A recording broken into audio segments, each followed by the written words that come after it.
कलेजनि एडमिशननि सामुंनो तैयै जुदा जुदा जोंजाल रोंस्रोंनाय रगनि बिसिङाव नुगजागै दंखा पाठशाला NSUI स्टुडेन्ट अर्गानाइजेशननि कायसा बदल हायर एडुकेशन डिपार्टमेन्ट डाइरेक्टरनि थानि डेपुटेशन याफारका आशाल मानजाखा NSUI नि आचुकफां आमिर हुसैन खबुई गुबुना दंरं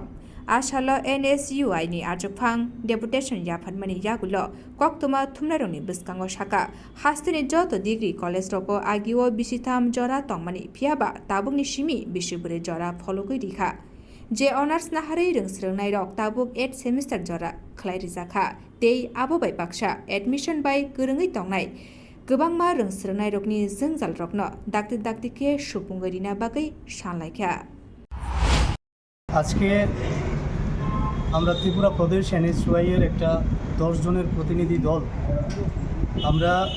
আমাদের রাজ্যের উচ্চ শিক্ষা দপ্তরের যিনি আধিকারিক আছেন ওনার সঙ্গে আমরা দেখা করতে এসেছি একটা ডেপুটেশনে আমরা মিলিত হব গতকালকেই আমরা চিঠির মাধ্যমে ওনার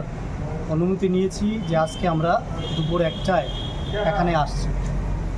আমাদের আজকে এখানে আসার মূলত যে উদ্দেশ্য আপনারা সবাই জানেন ইতিমধ্যেই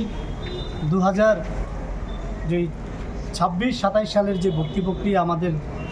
রাজ্যের 28টি সাধারণ ডিগ্রি কলেজের মধ্যে চলছে সেখানে আপনারা জানেন 2020 সালেই আমাদের দেশের মধ্যে জাতীয় শিক্ষানীতি চালু হয়েছে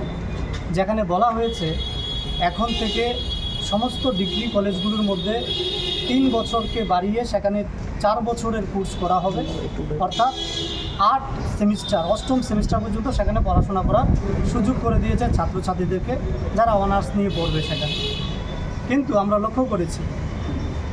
2023-24-এ আমাদের রাজ্যের মধ্যে তৎকালীন শিক্ষামন্ত্রী উচ্চ শিক্ষামন্ত্রী যিনি বর্তমান স্কুল শিক্ষামন্ত্রী আমাদের রাজ্যের মুখ্যমন্ত্রী মানিক শাহ মহোদয় 2020 সালে লাগু করা জাতীয় শিক্ষানীতিকে আমাদের রাজ্যের মধ্যে চালু করেছিলেন 2023-24-এ সেদিন ঘটা করে উনি বলেছিলেন আমাদের রাজ্যের বর্তমান যে উচ্চ শিক্ষা যে পরিকাঠামো এখন উন্নত হয়েছে তাই আমরা জাতীয় শিক্ষানীতি আমাদের রাজ্যেও চালু করছি কিন্তু আজকে যখন যারা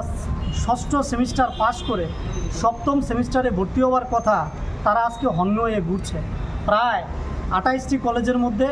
8,000-এর অধিক আমাদের রাজ্যের ছাত্রছাত্রীরা আজকে দপ্তরের কখনো এই অফিস কখনো ওই অফিস কখনো কলেজ তো কখনো শিক্ষা দপ্তর বারংবার তারা ঘুরছে ভর্তি হওয়ার জন্য তাদের কাছে ভর্তি প্রক্রিয়ার কোনো সুনির্দিষ্ট রূপরেখা সেখানে নেই প্রথমেই ত্রিপুরা ইউনিভার্সিটি এবং MBB ইউনিভার্সিটির পক্ষ থেকে বলা হয়েছিল যে টোটাল 120 ক্রেডিটের মধ্যে যারা 75 ক্রেডিট পাবে তারা সেখানে চতুর্থ বর্ষের জন্য ভর্তি হতে পারবে পরবর্তী সময়ে সেই নিয়মকে সেখানে বাতিল করে এখন একটা নিয়ম আনার চেষ্টা করা হচ্ছে যে না সেই নিয়মকে বাতিল করা হয়েছে প্রথমে বলা হয়েছে যারা ব্যাক পেপার আছে তারাও ভর্তি হতে পারবে কিন্তু এখন বলছে বর্তমান শিক্ষা দপ্তর বলছে যে না এখন তারা ভর্তি হতে পারবে না ব্যাক পেপার থাকলে সে জায়গায় ছাত্রছাত্রীদেরকে উচ্চ শিক্ষার অধিকার থেকে বঞ্চিত করার একটা প্রয়াস বহু ছাত্রছাত্রী রাজ্যের বিভিন্ন প্রান্ত থেকে আমাদের একটা দায়িত্ববান ছাত্র সংগঠন NSUI এর সঙ্গে যোগাযোগ করেছেন বলেছে দাদা আমাদের জন্য কথা বলো আমাদের 8,000 ছাত্রছাত্রী আমাদের অধিকার কোথায় গিয়ে দাঁড়িয়েছে আজকে সে জায়গায় আমরা স্পষ্টত আজকের এই ডেপুটেশনের মাধ্যমে অধিকর্তা সহ রাজ্য সরকারকে জানান দিতে এসেছি যে এই রাজ্যে একটা ছাত্রীও যেন উচ্চ শিক্ষার অধিকার থেকে বঞ্চিত না হয় যদি এই রাজ্যের শিক্ষা ব্যবস্থা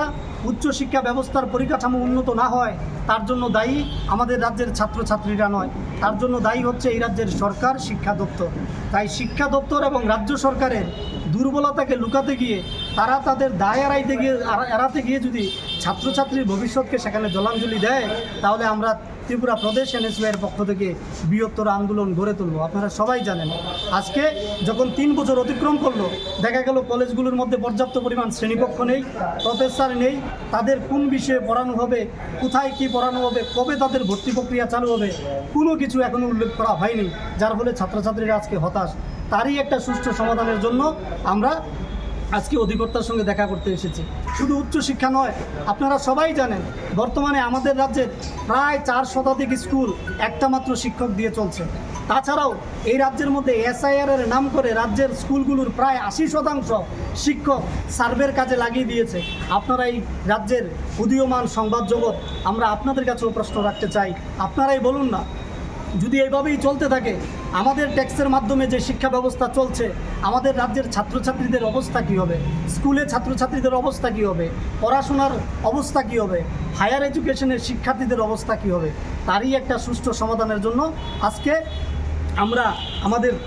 দাবি নিয়ে আমরা মূলত যে দাবি করেছি হায়ার এডুকেশন ডাইরেক্টরের কাছে, সেই দাবি নিয়ে আমরা এসেছি। আমাদের মূলত দাবি একটাই, একটা সুষ্ঠু নির্দেশিকা জারি করতে হবে, যার মধ্য দিয়ে রাজ্যের 8,000 ছাত্রছাত্রী তাদের উচ্চশিক্ষা গ্রহণ করতে পারবে এবং পূর্বের নিয়মের মধ্যে এমন কোনো পরিবর্তন, নতুন নিয়ম সংযোজন করা যাবে না যার ফলে একটা ছাত্রছাত্রী উচ্চশিক্ষা থেকে বঞ্চিত হয়। যদি এমন হয়, আমরা যদি পরবর্তী সময় এমন কোনো আমাদের কাছে খবর কিংবা আমরা যদি রিপোর্ট পাই, তাহলে আমরা এই শিক্ষা দপ্তরকে ঘেরাও করব এবং রাজ্যব্যাপী বৃহত্তর আন্দোলন গড়ে তুলব। Bureau report, খুমপুই।